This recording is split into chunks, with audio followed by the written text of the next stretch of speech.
भाई रितेश जी नौका संयोजक और ट्रस्टी भी हैं, वो भी महाराज जी के चरणों में श्रीफल समर्पित करके आशीर्वाद ग्रहण करेंगे। भाई पारस मल जी भाई साहब वो भी आए महाराज जी के चरणों में। भाई सुधीर जी अरहंत आए महाराज जी के चरणों में श्रीफल समर्पित करके आशीर्वाद ग्रहण करें।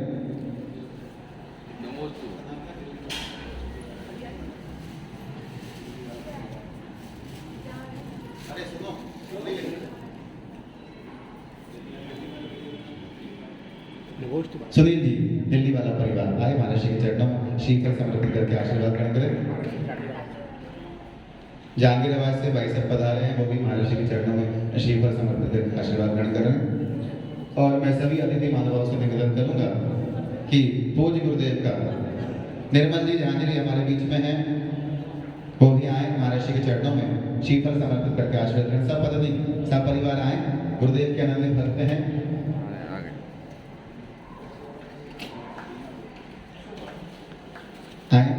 अशोक गार्डन से हमारे भाई लोग पधारे, वो भी आए महाराज जी के चरणों में श्रीफल समर्पित करके आशीर्वाद ग्रहण करें।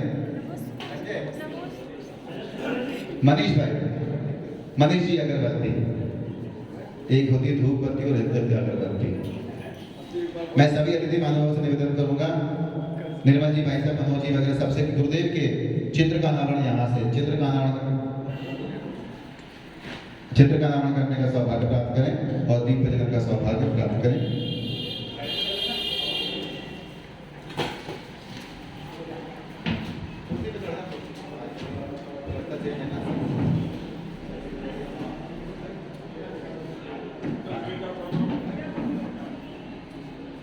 जय बोलो संत शिरोमणि आचार्य भगवान गुरुदेव विद्यासागर जी महाराज की जय। विनोद जी एमपीटी जी वो भी आए महाराज जी के चरणों में श्रीफल समर्पित करके आशीर्वाद ग्रहण करें।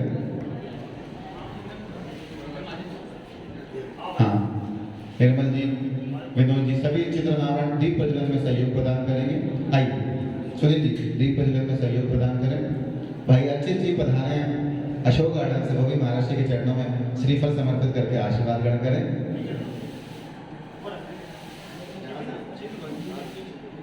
रुचिर दीप्तिकरम शुभ दीपकम सकल लोक सुखाकरम उज्ज्वलम विगिरजाल हरम प्रकरम सदा किल धरामि सुमंगलकम मुदा ओम प्रेम ज्ञातिमिरं दीप प्रज्वलनं करोमि। सभी अतिथि महानुभाव दीप प्रज्वलन में सहयोग प्रदान करेंगे।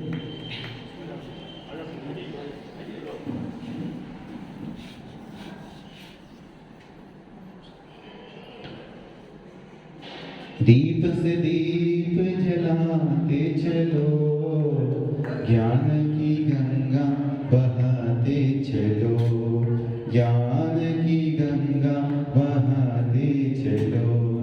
सभी से निवेदन, बहुत बहुत सभी के साधु हुआ, सभी अपना स्थान ग्रहण करें।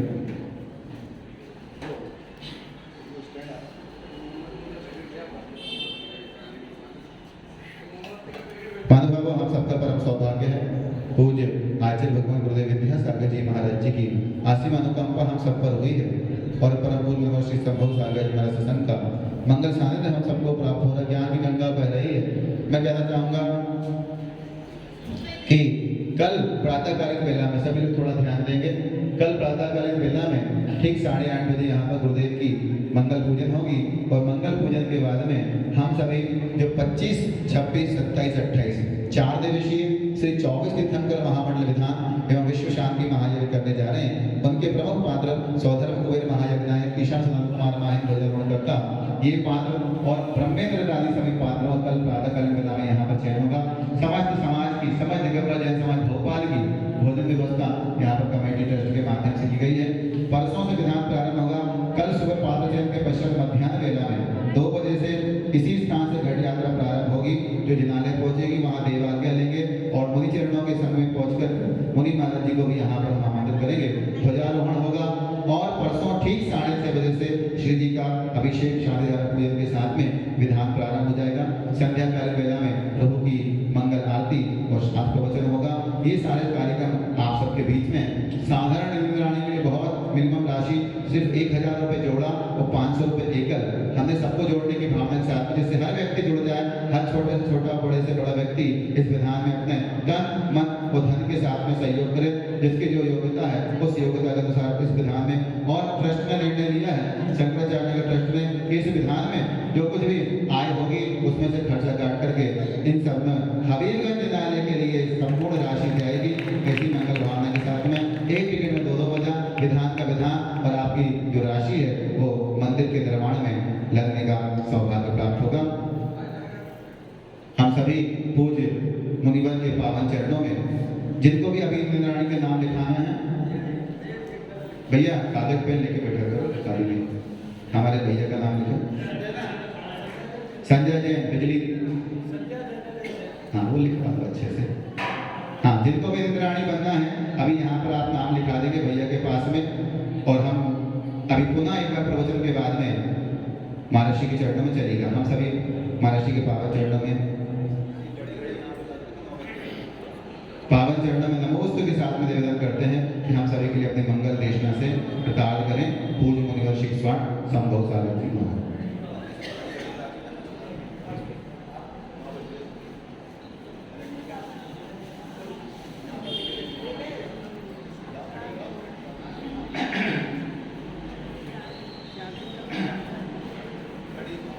नमोस्तु पौर्वाणिक स्वाध्याय लीलायां शुद्ध भक्ति का सरगम करूं हम।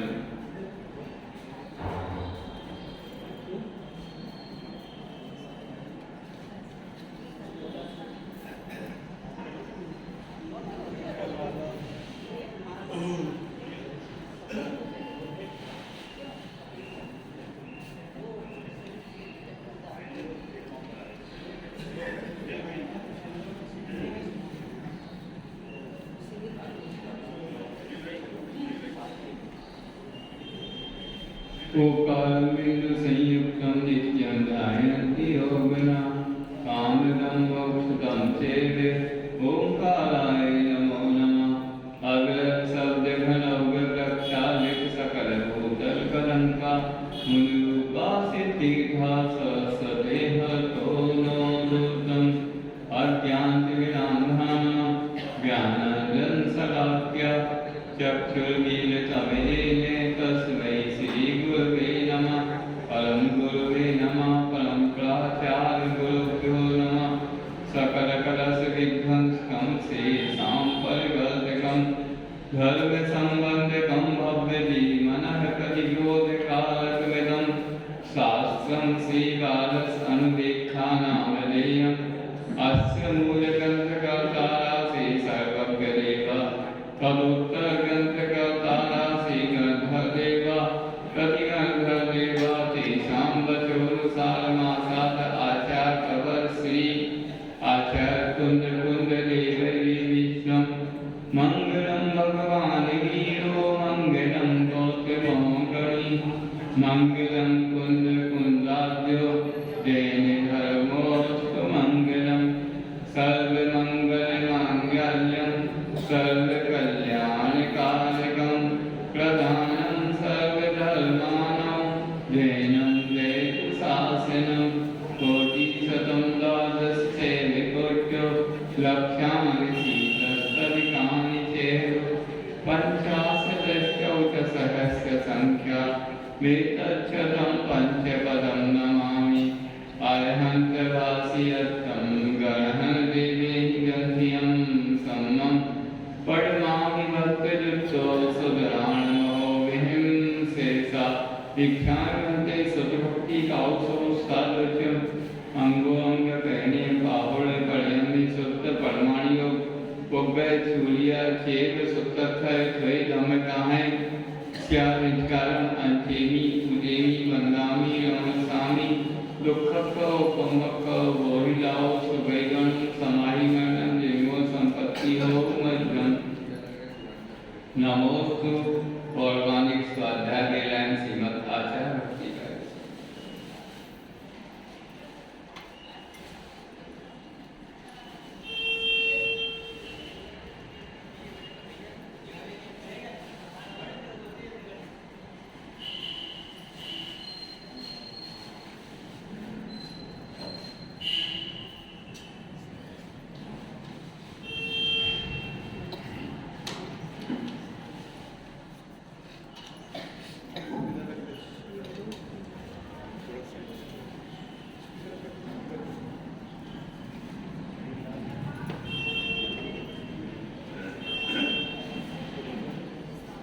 सुत जलधि पार गेभ्या स्वपर्मति विभावना पटुमतेभ्य सुचरित बोधेभ्यो नमो गुरुभ्यो गुण गुरुभ्यो 36 गुण समग्रे पंचदेहाचार कण संदर्शे शिष्यानुग्रह कुशले ब्रह्माहृदे सदा वंदे गुरु भक्ति संजनेन तरन्ति संसार सायं गोलम छिन्नति अर्थकम्मं जन्मं मरणं न पावन्ति हे नित्यमृतमन्तो होम निरता ज्ञानाग्निहोत्रा कुला षट्कर्मा विरतास्तपोधन्दना साधुप्रिया साधुरा शीलप्रावरणा गुणपहनाश चन्द्रार्कते ज्योतिका मोक्षद्वार कपाट पाटन कटा पीरन्तु मां साधुवा गुरुवः पान्तो नो नित्यं ज्ञान दर्शन नायिका चारित्राणो गंभीरा मोक्ष मार्गोपदेशका इच्छान्ते आदि भक्ति कौशो साधुष्यं समणा समदर्शन समृतचित्तान पंचविहाचारण आर्यम आराधि सुदान उपदेशयाम उवध्यायाम तीमो पालयाम सब साहुणम से अनिष्कालम अंचेमी पूजेमी वंदामी गमसामी दुखखो कमखो बोहिलाओ सुगई गणम समाहि मरणम जिनको संपत्ति हो मध्यम नमियूं सब सिद्धे ध्यानोत्तम खबरदीह संसारे 10 दो यजने 10 दो अनुपेहनम दुखे जय बोलो चिंतामणि पार्श्वनाथ भगवान की जय बोलो आचार्य कुंद महाराज की जय बोलो आचार्य विद्यासागर महामुनिराज की बोले परम पूज्य मुनिवर्षि संभव सागर जी महाराज की मुनि संघ की। हमने कल से 12 भावना ग्रंथ का जो आदिम रचना है, सबसे पहले आचार्य कुंद महाराज ने ही 12 भावना पर अपनी लेखनी से कुछ लिखा। वह 12 अनुपेक्षा के नाम से वह ग्रंथ प्रसिद्ध है। तो उसका स्वाध्याय, क्योंकि चातुर्मास में चल ही रहा था, कल बताया, अभी कुछ दिन का विराम था, तो कल से उसको प्रारंभ किया। 12 भावनाओं में से 6 भावनाएं पूर्व में हो चुकी हैं। उसका हमने थोड़ा सा भूमिका की दृष्टि से कल वर्णन किया। और उसके बाद 7वीं भावना जो अशुचि भावना है, उसका वर्णन प्रारंभ किया। तो वह आप सबने उसकी भूमिका के रूप में सुना कि किस प्रकार यह शरीर कैसा है। हड्डियों का तो यह ढांचा है, उस हड्डियों के ढांचे में मांस का लेप किया गया है और उस मांस से लपेट दिया हड्डियों को, ढांचों को, और उस पर जो त्वचा है उसका लेयर चढ़ा की गई, तो वह अच्छा दिखने लगा। टिपटा यह त्वचा की जो लेयर है, परत, यदि उधर जाए, जैसे आपके दीवार में रंगोगन है, पुट्टी है, सीमेंट, पहले सीमेंट का प्लास्टर चढ़ा, फिर उसमें आपने पुट्टी की और उसके बाद अच्छा पेंट किया।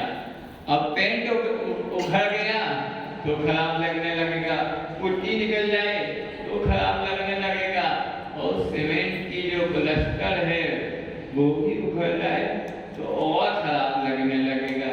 ऐसे ही आजकल क्या करते हैं, ऊपर इंटीरियर डिजाइनिंग का समय जमाना है।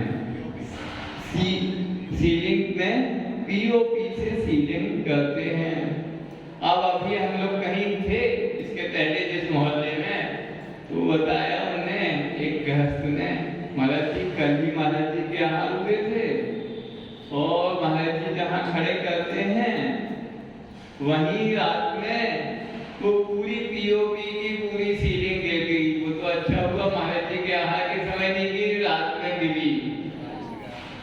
अब चौका कैसे लगाएं, पूरी सीलिंग खराब दिख गई, सीमेंट दिख गई, तो उन्होंने वहां अच्छा सा पाल बांध दिया, चलो बस चलो, ऐसे तो बांधते नहीं आजकल सारा चौके में।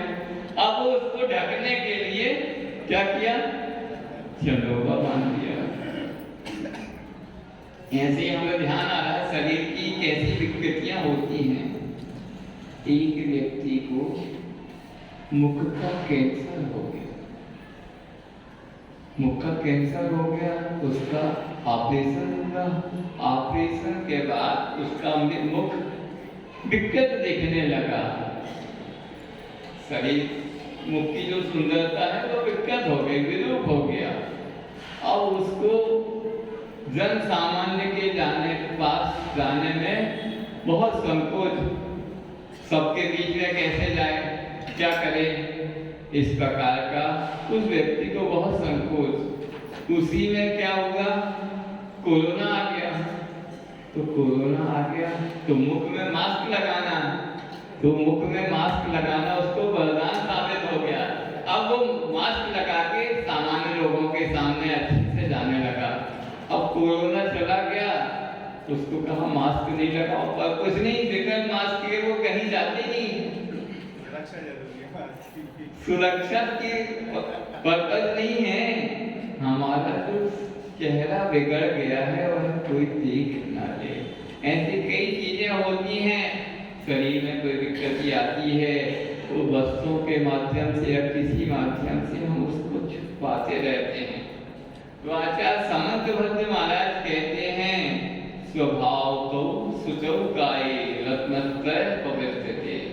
यह शरीर क्या है, अशुचिमय ही है। समर्थभद्र स्वामी कह रहे हैं, इसको यदि पवित्र करना है तो रत्नत्रय से ही पवित्र कर सकते हैं, नहीं तो यह तो अशुचिमय ही है।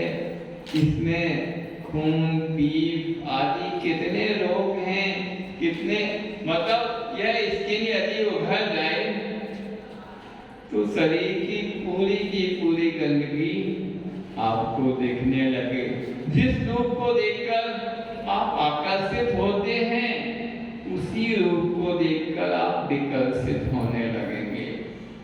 एक बहुत पहले एक कहानी पढ़ी थी, उस कहानी में ऐसा होता है, एक घर के आगे पर्दा लगा रहता सुंदर सा, घर के प्रवेश द्वार पर, और घर के अंदर क्या है ये किसी को नहीं मालूम रहता, बस उस पर्दे से सब प्रभावित होकर बाहर निकल जाते हैं। बहुत बड़ा खानदान रहता है, उसकी मर्यादा इज्जत आबरू उसी पर्दे से ढकी रहती है। वास्तव में घर की स्थिति तो बिल्कुल खस्ता हाल है, 2 वक्त के भोजन करने की व्यवस्था नहीं है, पहनने के लिए भी अच्छे वस्त्र नहीं है, पर जो सुंदर पर्दा घर के मुख्य द्वार पर टंगा हुआ है उससे घर की शान शौकत बनी है। अच्छे लोग हैं, व्यवस्थित हैं, संपन्न है, जिस सबको मालूम चल रहा है। जिस दिन वह पर्दा तार हो जाएगा, घर की आबरू भी तार हो जाएगी। ये तो घर हो गया, वैसे ही यह भी चलता फिरता घर है, नहीं समझे? कैसा चलता फिरता घर है, और वह घर उसको इस त्वचा में कितनी है, 7 लेयर है इसकी, कितनी है, 7 परतें हैं त्वचा की। जब जल जाते ना तब मुझसे कौन सी लेयर तक जला है, उसका उपचार हो सकता है कि नहीं? क्या पूछते ना, आग का प्रभाव किस लेयर तक गया है? यदि अंदर 7वीं लेयर तक चला गया है और पूरा शरीर जल गया है तो उस व्यक्ति का बचना बहुत मुश्किल है। तो ऐसी इस शरीर की स्थिति है, यह हड्डी का कंकाल, इसमें मांस लपेट दिया और फिर इसमें त्वचा की कोटिंग कर दी गई। इस प्रकार यह घिनौना शरीर है और हम इसको सजाने संवारने में लगे हुए। इसको सजाने के लिए कितना समय देते हैं, और वो सौंदर्य प्रसाधन की सामग्री है वह भी कैसी है, शुद्ध है क्या, उसमें क्या बना रहता, चर्बी और भी बहुत सी चीजें हैं जो अशुद्ध हैं, वह उस सौंदर्य प्रसाधन की सामग्री में मिली रहती हैं। और कुछ नहीं, हमें उसको ध्यान ही नहीं है, हमें तो शरीर को सजाना है, संवारना है। हमने देखा ऐसी कोई गली नहीं मिली, हम भोपाल जितने घूमे मोहल्ला नहीं मिला जहाँ एक क्या नहीं होगा, वो क्या होता है आजकल, ब्यूटी पार्लर, ब्यूटी आदि आदि जो भी आप लोग कहते होंगे।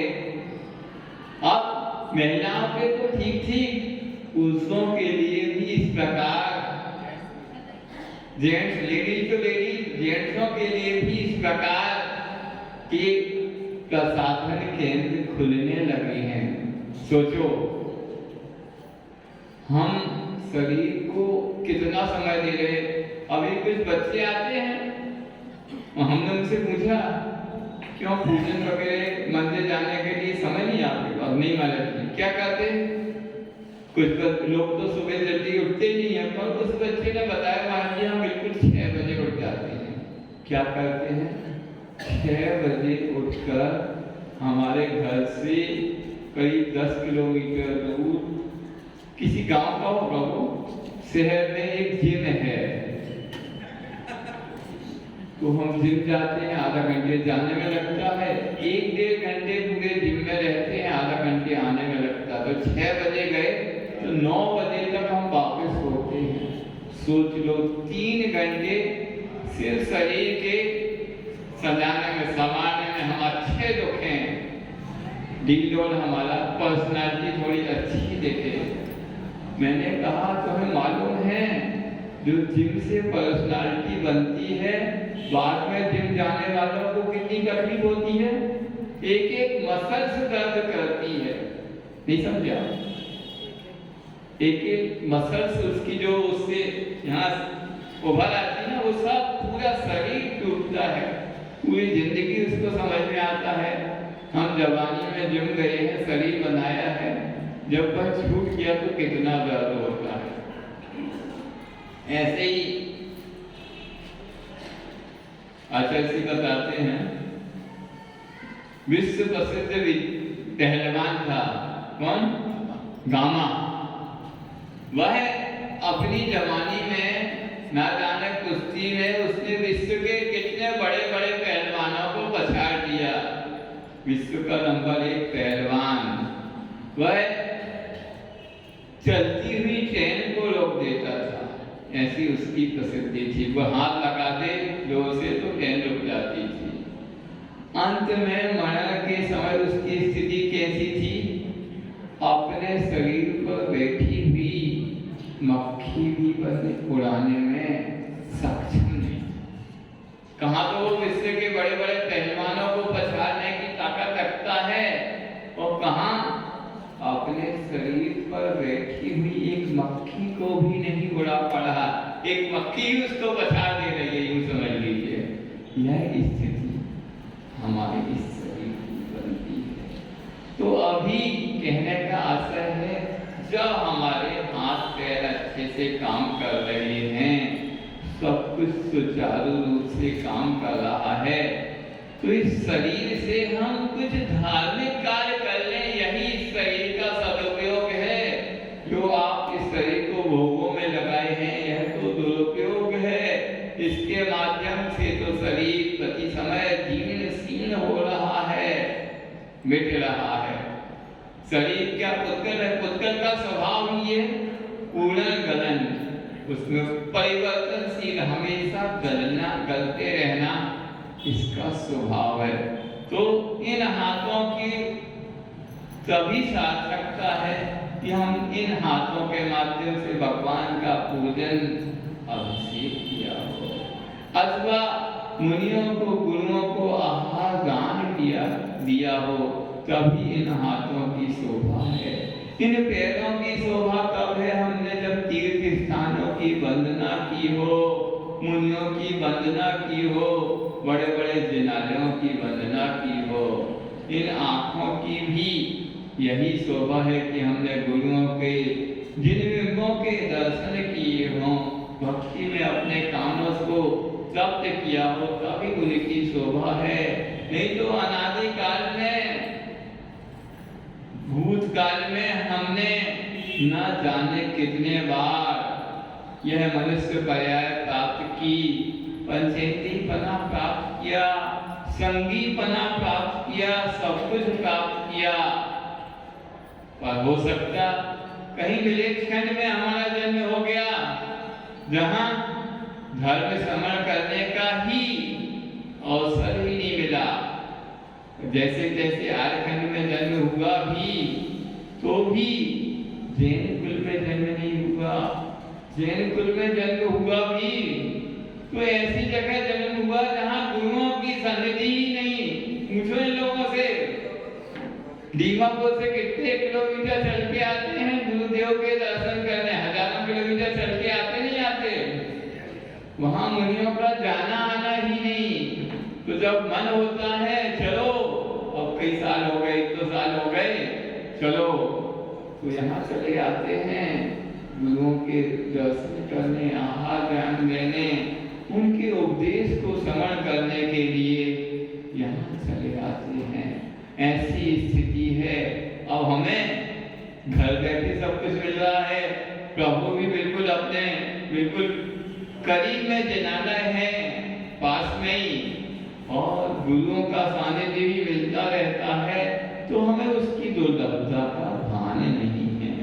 बड़े बड़े महानगरों में पूना है, बेंगलोर है, बॉम्बे है, नोएडा है, गुड़गांव है, लोग सर्विस करते, मुझे मंदिर महाराज जी 10 से 15 किलोमीटर के दूरी पर मंदिर है।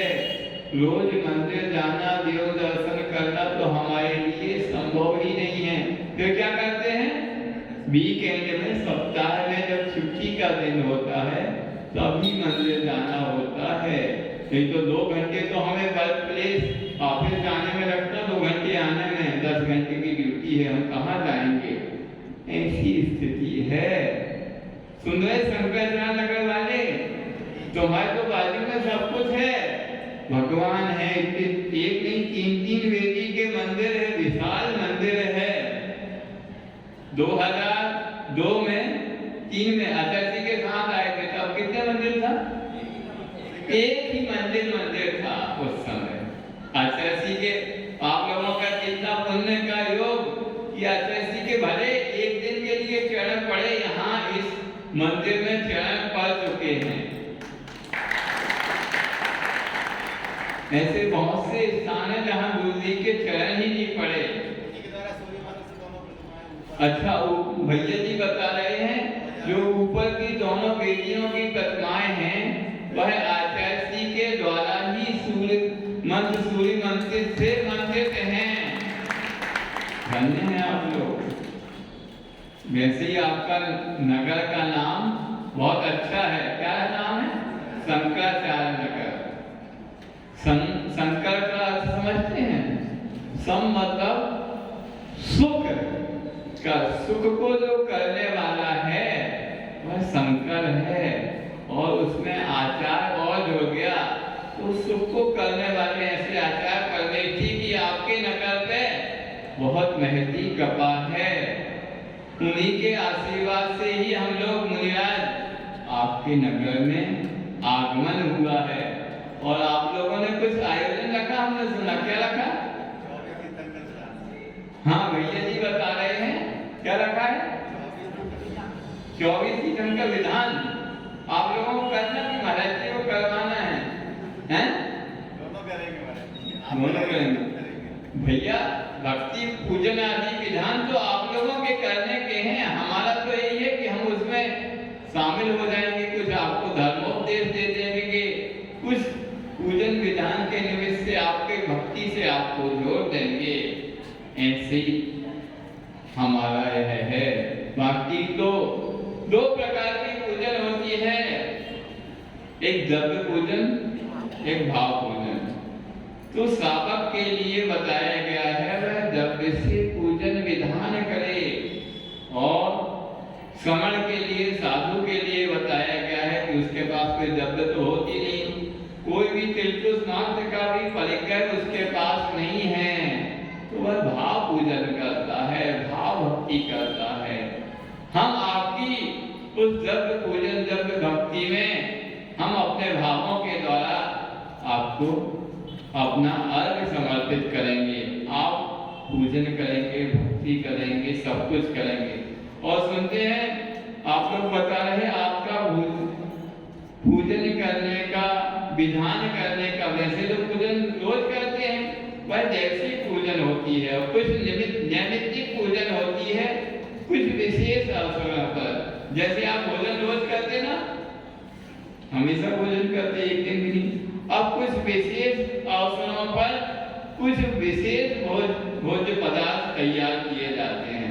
वैसे स्थिति है कि पूजन हम रोज करते हैं, पर विशेष निमित्त नैमित्तिक पर्वों पर या किसी विशेष कारण से हम कोई विशेष विधान करते हैं, वह नैमित्तिक है।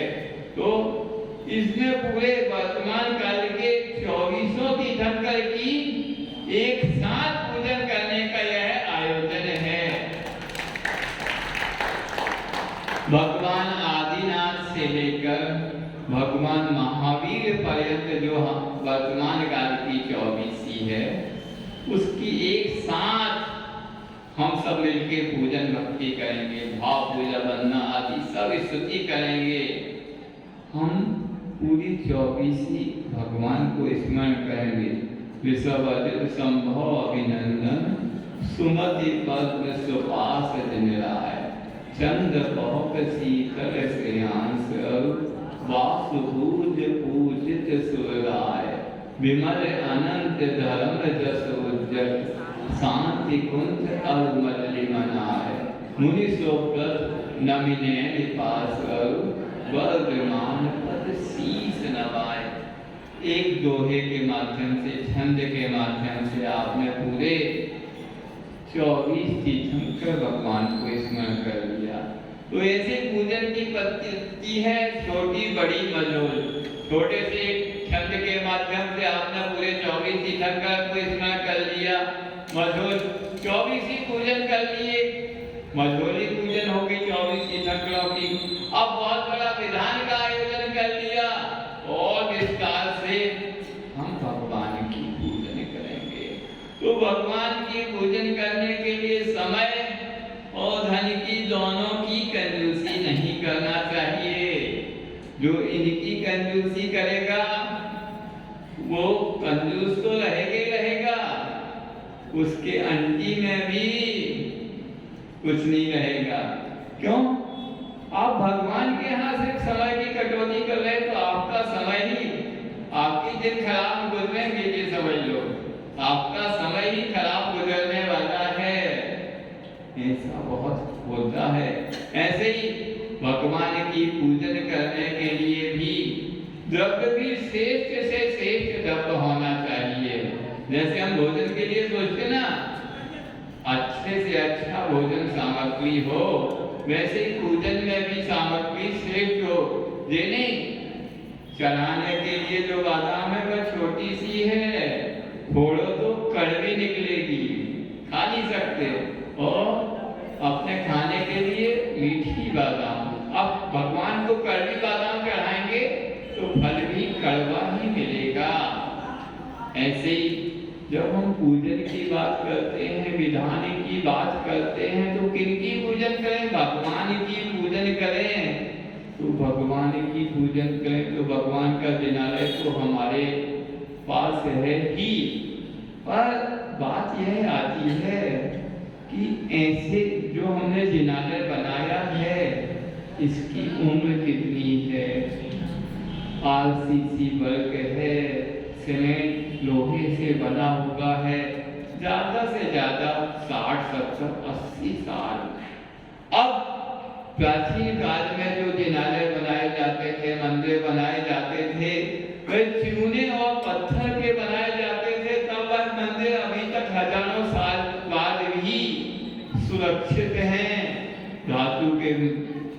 प्रतिमाएं होती थी, पत्थर पाषाण की प्रतिमाएं होती थी। देखो कुंडलपुर के बड़े बाबा हजारों वर्ष से हम श्रद्धालुओं की श्रद्धा और आस्था के केंद्र आज भी वह बने हुए हैं। कल नहीं परसों की बात है, हजारों लोग कुंडलपुर के आसपास से सभी गांवों से आचार्य जी के चरणों में निवेदन करने पहुंचे। किसके लिए?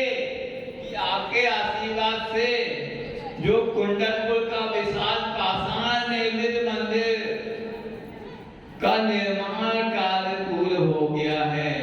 ऐसा विशाल मंदिर कि देश नहीं विदेश के लोग भी आकर आंखों उनकी खुली की खुली रह जाती है। ऐसा वह मंदिर निर्मित हुआ है आपके आशीर्वाद और मार्गदर्शन से। अब उस मंदिर में और उन बिंदुओं में प्राण प्रतिष्ठा भी आपके माध्यम से ही होना चाहिए। तो बुंदेलखंड में कहावत है, बुलौआ और चलौआ। तो परसों के दिन दमोह, कुंडलपुर, आभाना, पथरिया ऐसे 50 गांवों के हजारों लोग आचार्य जी के लिए निमंत्रण देने, बुलौआ देने, किसका? बड़े बाबा का बुलौआ देने के लिए वह वहां पर जौलपुर तिलवारा घाट पहुंचे। आचार्य जी ने भी बहुत खुश होके उनको आशीर्वाद प्रदान किया। कहने लगे, आचार्य जी कहने लगे कि आपके इस पंचकल्याण महोत्सव में आप पूरे मुनि संघ की बात कर रहे हैं। आप अच्छे से व्यवस्था कर लो, 1008 मुनि आएंगे। अब लोग सोचने लगे आचार्य जी के संघ में तो 1008 मुनि है ही नहीं, कैसे आ जाएंगे? तो आचार्य जी ने कहा, आपके यहाँ जो सहस्त्रकुंड जिनालय बनने जा रहा है उसकी जब प्राण प्रतिष्ठा होगी तो दीक्षा के दिन तो 1008 मुनि अपने आप बन जाएंगे। और त्रिकाल 24 ही है के 72 जिनालय हैं। ऐसे हजारों जिनों की वहां प्राण प्रतिष्ठा होनी है। सैकड़ों की संख्या में मुनिराज वहां इकट्ठे होने वाले हैं। सैकड़ों की संख्या में आलिकाएं होंगी। आचार्य जी का चतुर्विंद संघ वहां कई वर्षों के बाद एक साथ बड़े बाबा की छाया में एकत्रित होने जा रहा है। अद्भुत दृश्य होगा, उसकी परिकल्पना करना ही बहुत महान दृश्य है। वह कैसे परिकल्पना होगी, हम भी उस दृश्य में, उस कार्यक्रम में के अंश होंगे, यह सोच के ही मैं बहुत आनंदित हूँ। क्योंकि जैसे ही आचार्य जी के कदम बड़े बाबा की ओर बढ़ेंगे, हमें पूरा विश्वास है। आचार्य जी ने निर्मल से ही भेजते हुए कहा था, आप सबको हम कुंडलपुर में बुलवा लेंगे। पूरा विश्वास है, गुरुदेव ने कहा है जल्दी से जल्दी बुलवा ले लें। अब भोपाल वाले सावधान हो जाओ, क्यों? हमारे चातुर्मास के 3 महीने से ज्यादा का समय तो निकल गया। अब दिवाली के लिए कितने दिन बचे हैं? 11 दिन या 10 दिन मात्र शेष हैं। इन 10-11 दिन में जितना लाभ आप लोग ले सको तो ले लो, नहीं तो जिस दिन हमारे लिए हरी झंडी हुई, गाड़ी स्टेशन से छूट जाएगी, फिर एक भी समय रुकना संभव नहीं। आप लोगों के यहाँ स्टेशन है ना पास में ही, तो जैसे ही ग्रीन सिग्नल मिलता ना गाड़ी को, गाड़ी रवाना हो जाती है।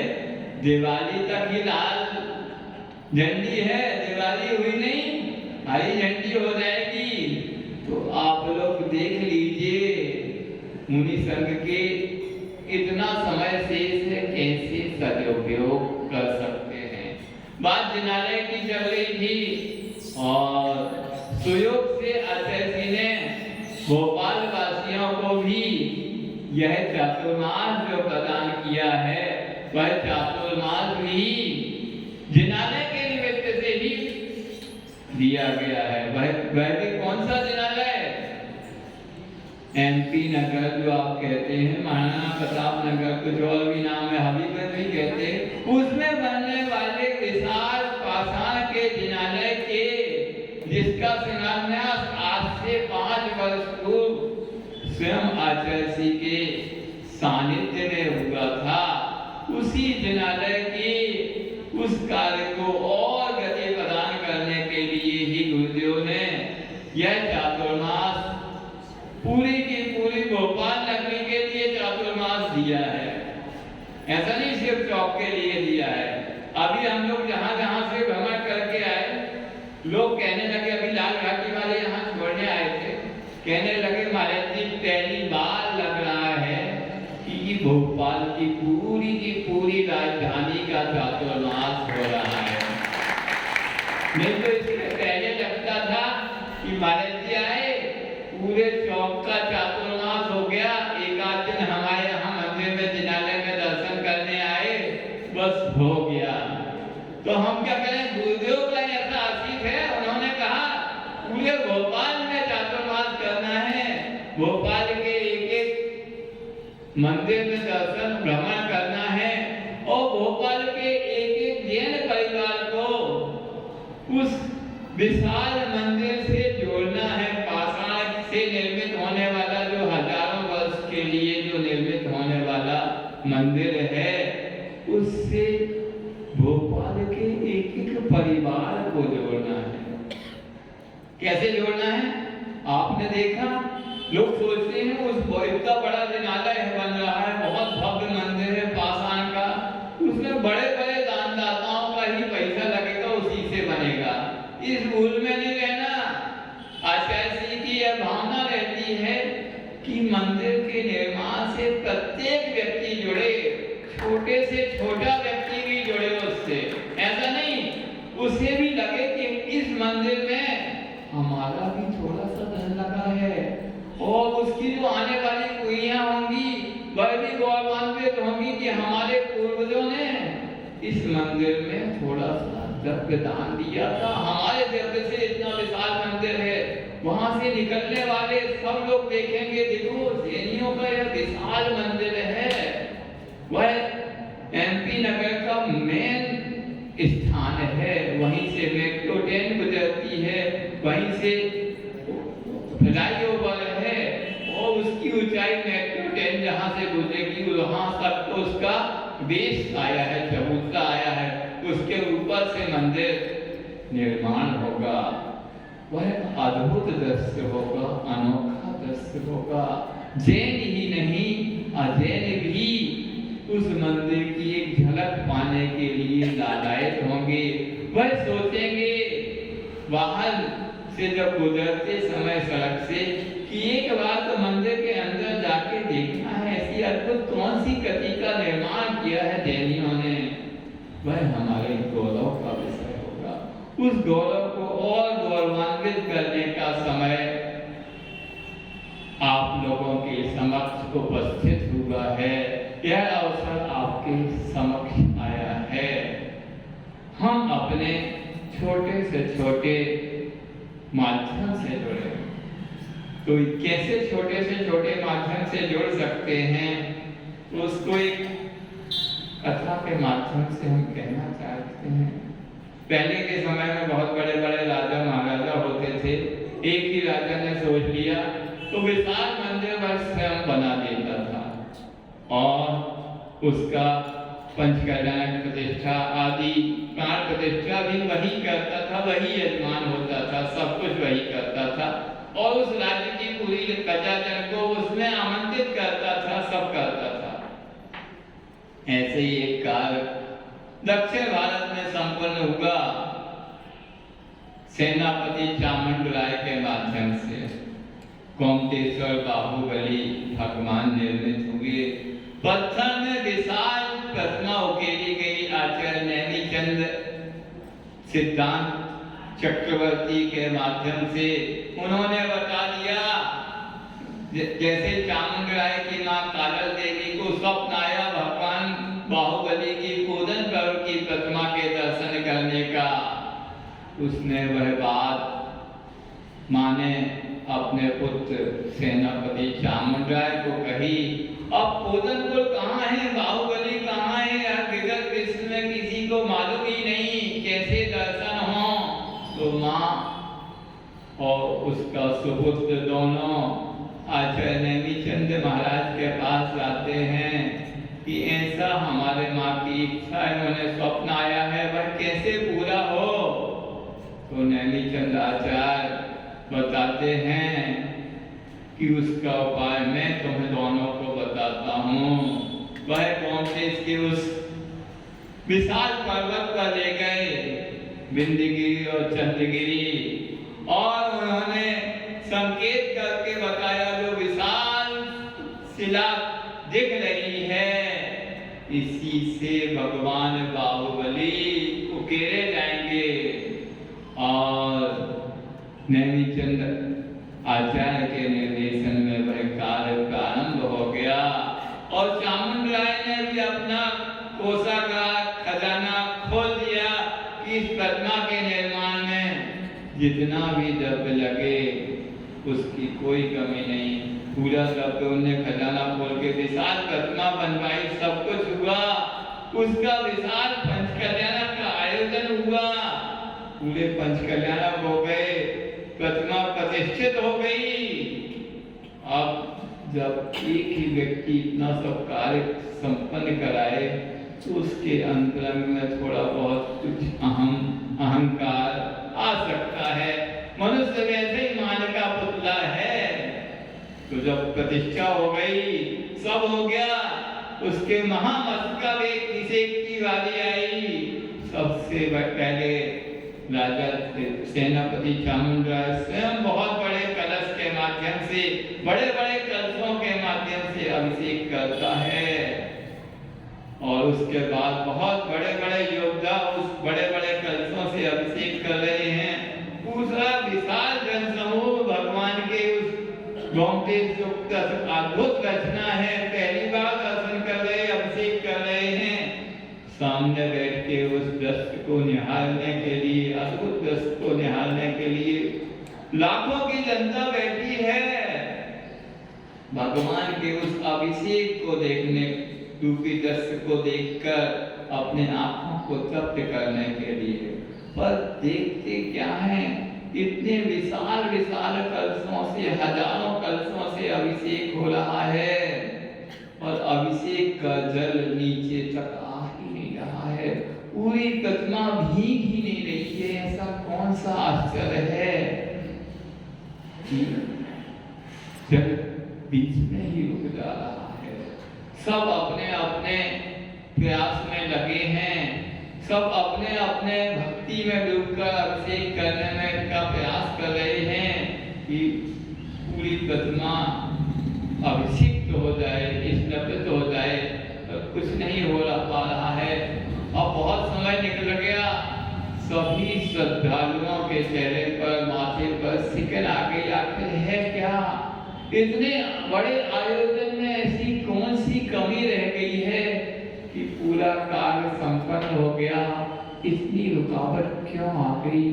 जरूर कोई बात है, कोई कमी रह गई है, ऐसे प्रश्न उठने लगे।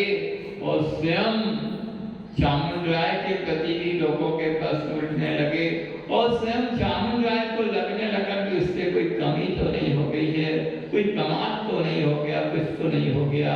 ऐसे ऊहापोह चल रही है सबके मन में। इसके बीच एक बुढ़िया आती है, लाठी देखते देखते, और उसकी लुटिया में थोड़ा सा चल है। वह निवेदन करती है, छोटी सी लुटिया, इस लुटिया से भगवान बाहुबली का अभिषेक कर दो। लोग कहते हैं कहाँ इतने बड़े बड़े कलशों से अभिषेक का जल यहाँ नहीं तक नहीं आ पाया, और ये कह रही छोटी सी लुटिया से अभिषेक कर दो। उसको लोग ऐसे ही तिरस्कृत करके भगा देते हैं, पर नहीं, उसकी भक्ति थी, वह बार बार निवेदन करती है। कुछ प्रबुद्ध जनों का ध्यान उसकी उस भक्ति और निवेदन पर जाता है। वह कहती है जब इतने लोग का जल भगवान के सिर पर ढल गया तो उसका भी ढल जाए तो कोई बाधा नहीं। उसकी लोटिया ऊपर तक पहुंचाई जाती है, उससे अभिषेक किया जाता है। जैसे कि छोटी सी छोटी लोटिया से अभिषेक किया जाता है, पूरा का पूरा जल नीचे चरणों तक आ जाता है। भगवान का वह अभिषेक, विशाल करुणा का अभिषेक संपन्न हो जाता है।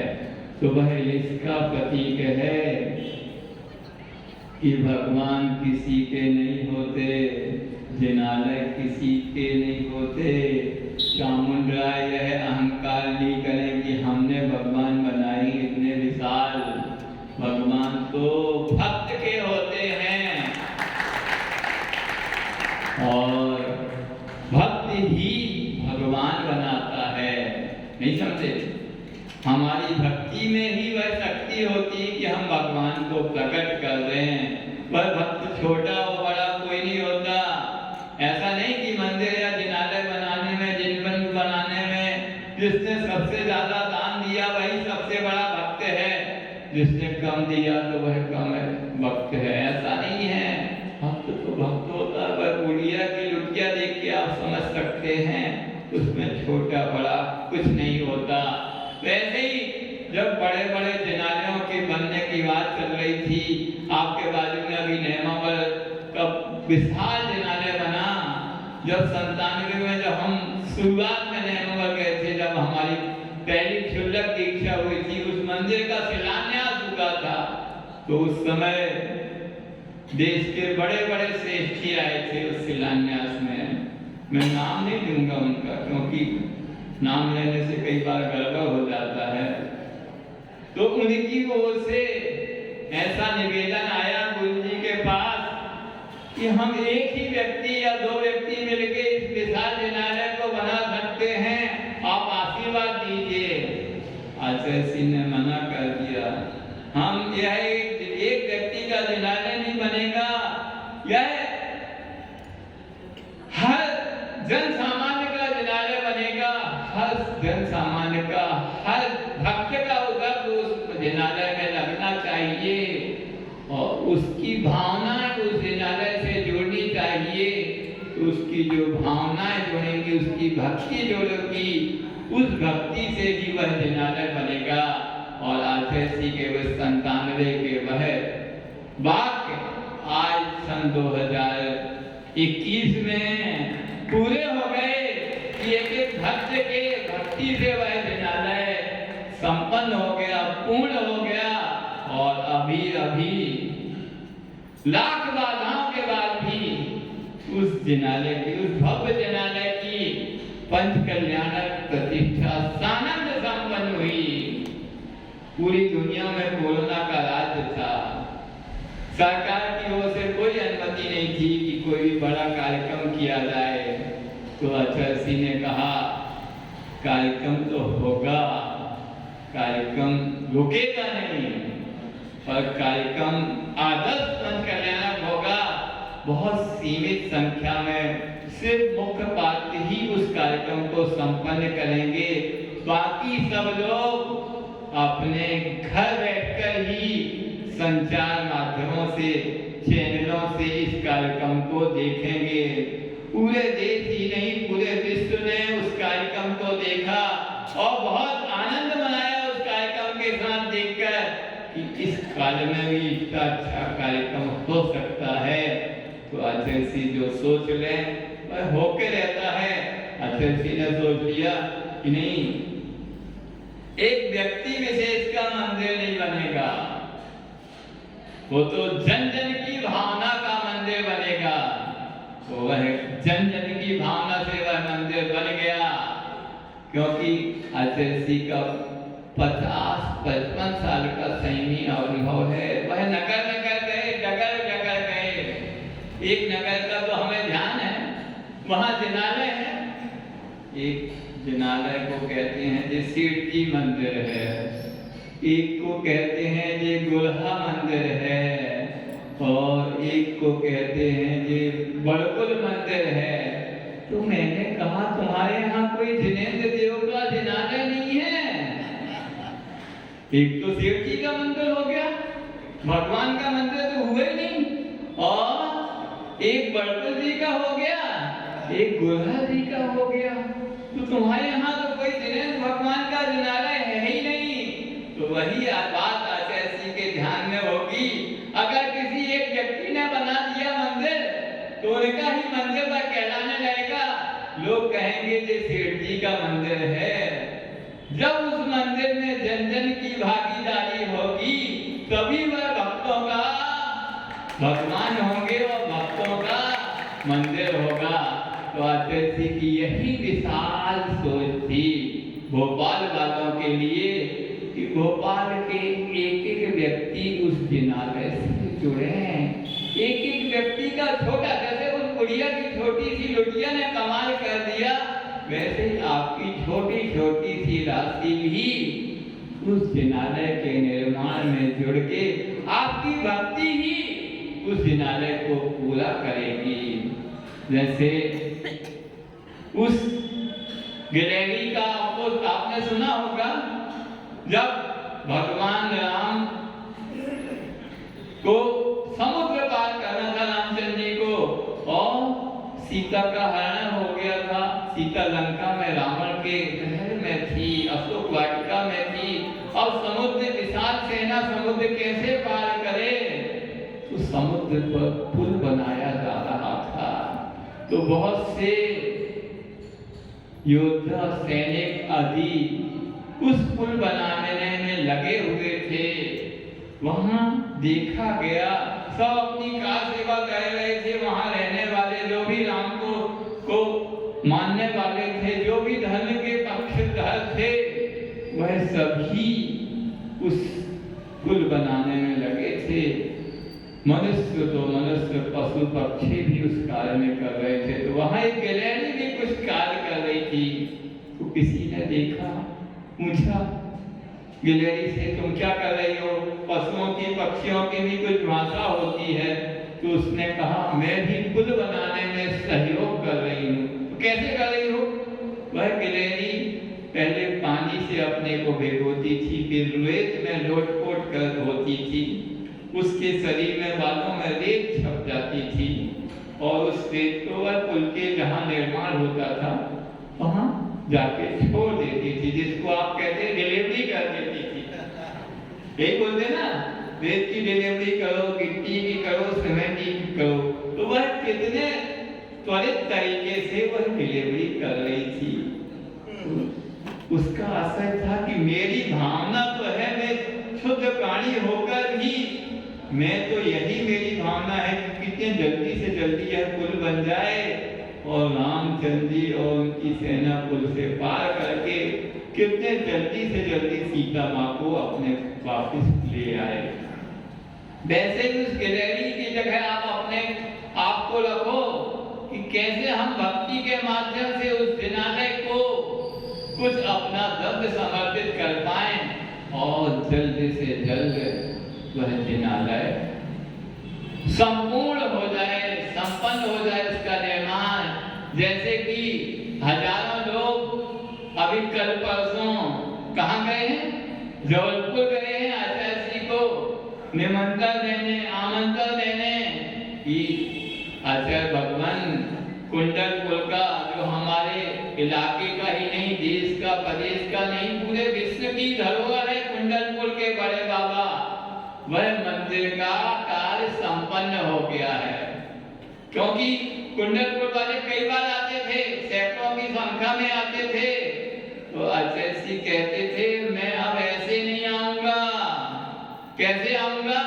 जब तुम्हारा मंदिर पूरा बन जाएगा, और पूरा बनने के बाद जब उस मंदिर के पंचकल्याण की कुमकुम पत्रिका मेरे पास लाओगे तभी मैं आऊंगा, वैसे नहीं आऊंगा। आचार्य जी ने ये बात कई बार, सैकड़ों बार कही हो, मैंने सुनी। तो उसी कुमकुम पत्रिका को लेकर कुंडलपुर, दमोह के आसपास के सैकड़ों गांवों के हजारों लोग आचार्य जी के चरणों में पहुंचे, उनके चरण सानिध्य में पहुंचे।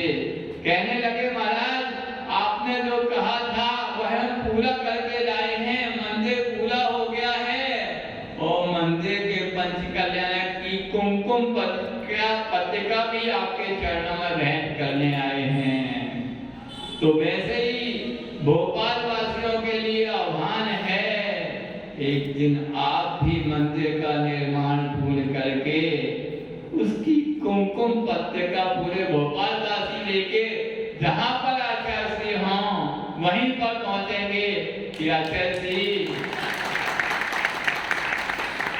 आपके आशीर्वाद से, आपके मार्गदर्शन से बनने वाला वह विशाल जिनालय, पाषाण से निर्मित जिनालय का निर्माण पूरा हो गया है और उसकी यह कुमकुम पत्रिका है। अब आपको चल के उन विशाल जिनगुमों में और जिनालय में प्राण प्रतिष्ठा करनी है। जब तक सूरी आचार्य उन जिनगुमों में प्राण प्रतिष्ठा नहीं करते तब तक वह जिनबिंब पूज नहीं होते। तो हमारे उस जिनालय के जिनबिंब यदि आचार्य श्री के मुख कमल के द्वारा सूर्य मंत्र से पूजित होंगे तो वह उसमें अलग ही अतिशय प्रकट होगा। उस समय के उस दृश्य को हम सब साकार करना चाहते हैं। क्यों? यहाँ बैठने वाले सबसे पूछना चाह रहा हूं मैं, हैं? सबकी भावना है कि वो दृश्य जो बहुत जल्दी एक दृश्य कुंडलपुर में साकार होने वाला है, एक दृश्य अभी नेमावर में साकार हो गया है। आप लोग नेमावर गए होंगे पंचकल्याण के बाद, कैसा अद्भुत जिनालय निर्मित हुआ है। ऐसा लगता है कि इस धरा पर कोई स्वर्ग से ही कोई अद्भुत अनुपम गति उतर आई है। अचेसी का कैसा चिंतन! कभी हमने अकृत्रिम चैत्यालय नहीं देखे, कभी हमने साक्षात नंदीश्वर की वंदना नहीं की, पर उस मंदिर को देखकर लगता है हाँ ऐसे कुछ अकृत्रिम या देवों के यहाँ जो जिनालय होते होंगे वह ऐसे ही कुछ होते होंगे। कैसे सोने का कार्य किया जाता है, कैसे रत्नों से खचित वह जिनालय होते हैं, ऐसी परिकल्पना उस नेमावर सिद्धोदर सिद्ध क्षेत्र के उस विशाल जिनालय को देखकर साकार होती है। हमें विश्वास होता है कि पुराणों में जो विशाल जिनालयों का, कृत्रिम जिनालयों का या देवोपनीत जिनालयों का संबोधन आदि का वर्णन आता है वह वास्तव में होगा। ऐसे विशाल जिनालय को देखकर उन आगम और उन ऐसे विशाल मंदिरों पर हमारी श्रद्धा और बलवती होती है।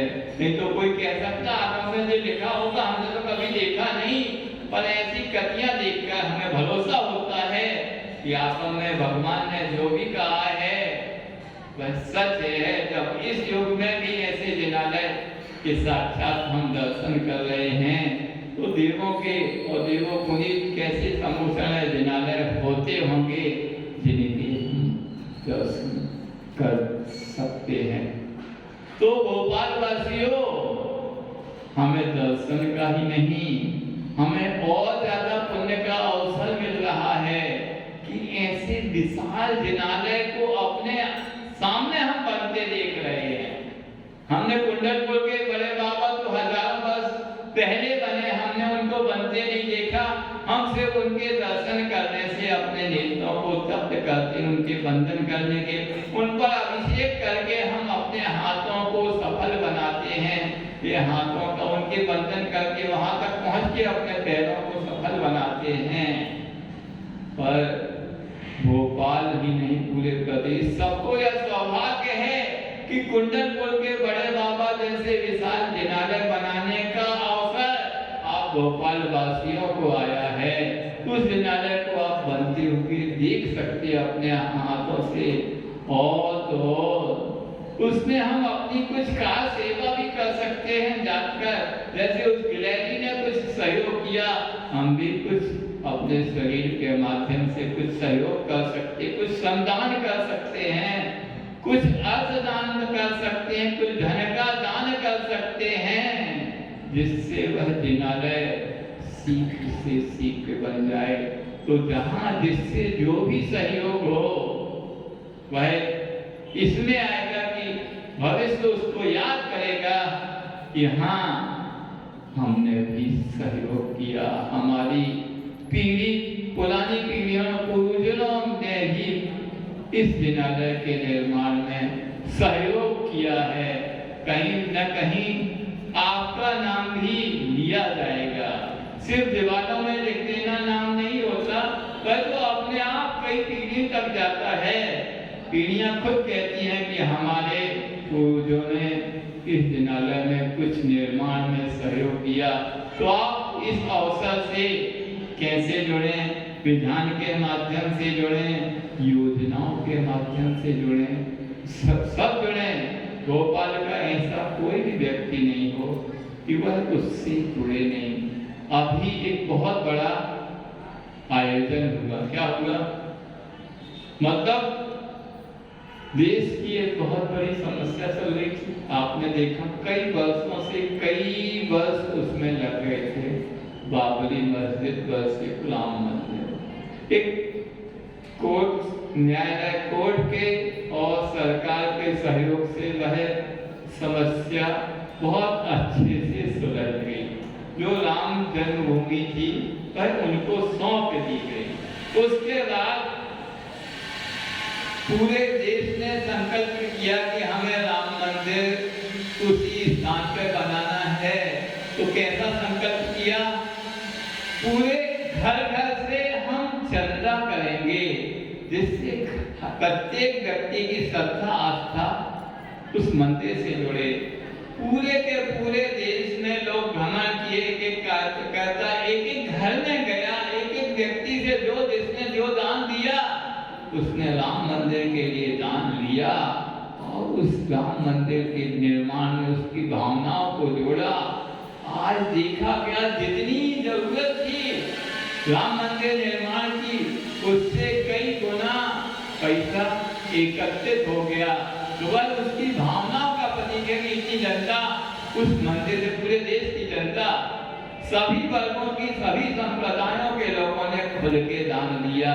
तो ऐसे ही जैसे उस राम मंदिर के निर्माण में लोगों ने दान दिया है, वैसे ही बढ़ चढ़ के आपको इस भोपाल में बनने वाले विशाल जिनालय में बढ़ चढ़ के दान देना है। जिस दिन आपकी भावनाएं ऐसी बहने लगी, उसी दिन समझ लेना अब जिनालय बनने में कोई देरी नहीं है और आचार्य के भी भोपाल आने में कोई देरी नहीं है, क्योंकि आप लोग भी आचार्य को यहाँ बुला सकते हैं। समय आपका बहुत हो रहा है, कल से कार्यक्रम भी शुरू है। आज थोड़ी भूमिका थी तो हमने इसके माध्यम से अपनी बात रखी है। इस अपवित्र शरीर का यही उपयोग है कि हम इससे कैसे अच्छे कार्यों में, धार्मिक कार्यों में तन मन धन का उपयोग कर सकें। जय बोला आचार्य विद्यासागर महाराज की। सभी बैठे रहेंगे, अभी कोई उठेगा नहीं। 5 मिनट। आइए, हमारे बीच में कुछ लोगों ने अपने भावों को बनाया है और हरिगंज से जुड़ने का सौभाग्य प्राप्त किया है। श्रीमान पारस समिति को मां आदर्श जी परिवार को